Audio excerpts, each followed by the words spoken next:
What interests me about street photography? I think what interests me the most, I think, about street photography is thinking about how, before I did it, how little I kind of appreciated of things around me, things I didn't, kind of took for granted, little moments that happen everywhere. And the more you start seeing them, it's hard to switch it off, isn't it? Well, it's brain training. It's as your brain starts making the connections, it gets virtually impossible not to see them. And I think that's the wonderful thing. Yeah. That, like, even when you're just out and about, quite to the annoyance of other people sometimes, but it's like, oh, stop, I've got to see that, because you just can't help the moments. No, absolutely. Because you're never really switched off, are you, from... Yeah, the only time I find that's a negative is when I don't have a camera. Yeah, true. I've always got my camera on me.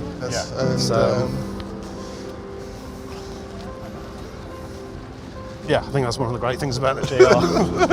Yeah. It's just, basically you hold it. No one's going to know what you're doing either, are they? Should we head down through the shade for a bit?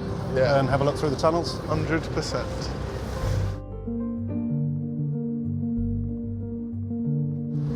It's the way of seeing the world. It's a way of appreciating the world in a different way. And everything you look at, you're subconsciously looking for connections, looking for moments. You can't help but seeing like things coming together and passing. And I think one of the great things about it is, as long as you've got a camera with you, you can do it. It gives me an excuse to go out on my own anywhere. Yeah. Like, do you remember I did that trip to China on my own for 3. I'd never done anything like that before.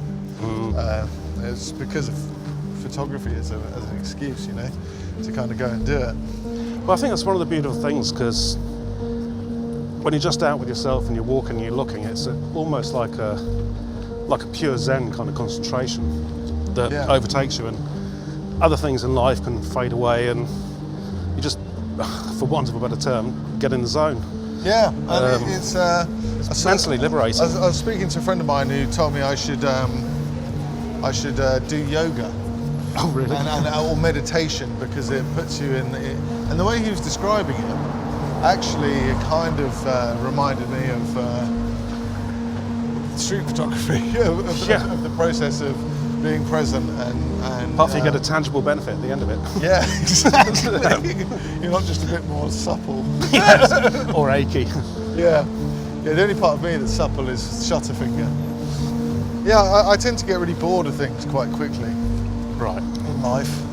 Like when I was at school, I remember my dad pretty much cycling through hockey stick, tennis racket, piano, and I was like, no, not really. But there's something about street photography that it's kind of... Well, it's limitless. It is, it's limitless, and it's just, and I like the fact that it's a solo player game, almost, You don't rely on anyone else, you don't rely on, you can't blame anyone else, is my point. There's nothing like missing a street shot either. And it's the little portfolio of missed images that we all carry in our head. Yeah. It's quite often your best work.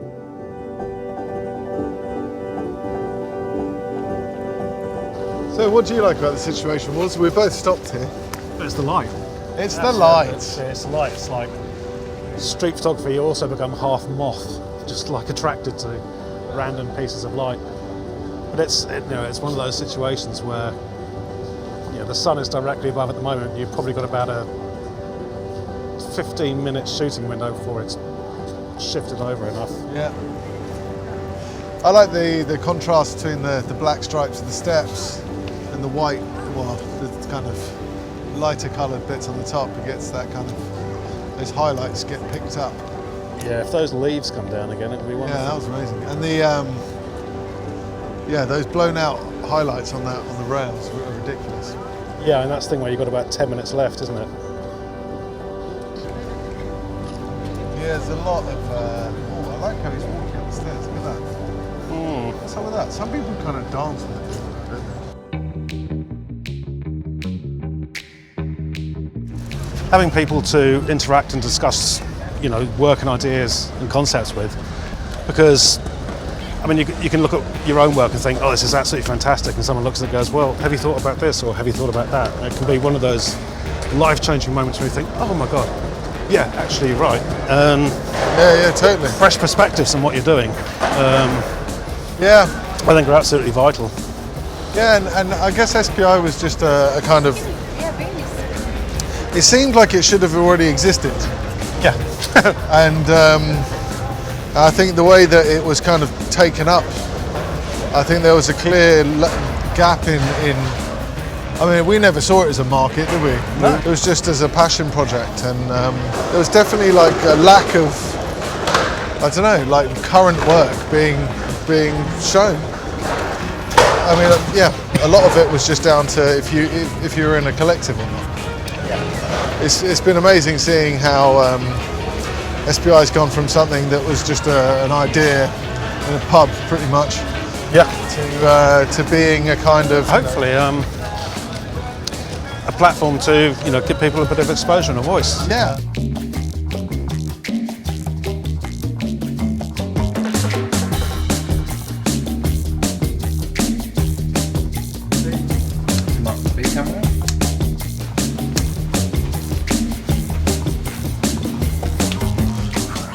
It's nice to be in RICOH finally. It is indeed. Yeah, I was still carrying the street edition from last year's awards. Yeah. Quite an odd experience working with the brand for the first time in the middle of a global pandemic, where we couldn't actually meet anyone face to face or anything. So today's the first time in a year and a half of working with RICOH that we've actually been able to meet them.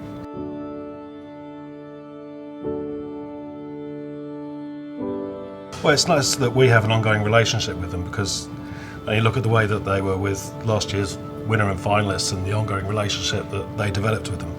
Yeah. I mean, from the awards, that was quite a unique point of view. I mean, we've had prizes before, but never a company willing to do the follow-up.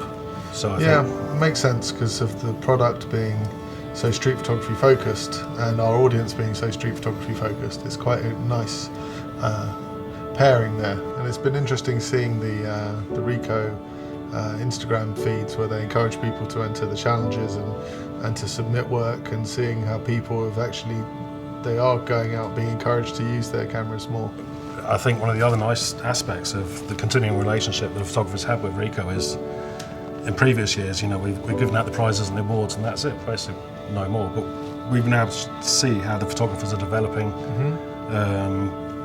how they're kind of feeling now that more attention is being brought to their work and what they're doing, and it's I don't know any other company that's doing that kind of thing. They should.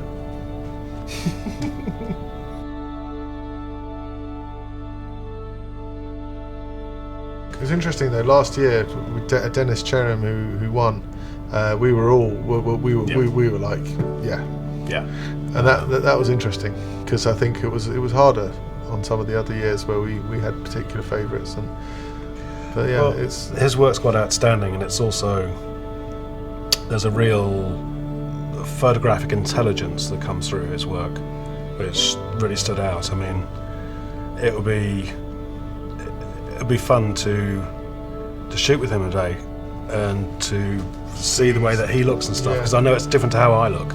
Yeah, 100%. And we all have our own individual vision and stuff, but I happen to really I think it's because it's very different to how I work, that it's kind of like, okay, wow, it's nice. That's how you see it. Yeah, and he really does see things in a.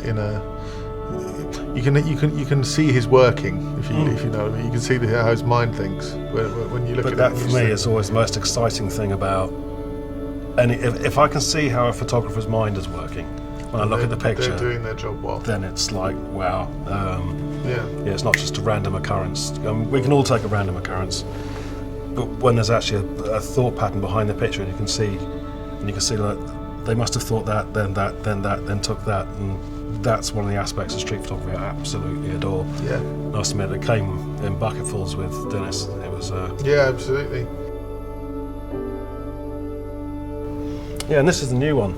This year's prize, the GR3X. It's along the same lines as last year's, but a 40mm lens. Yeah, which is useful for, well, you know, it's a very different perspective to 28, which was on the last camera.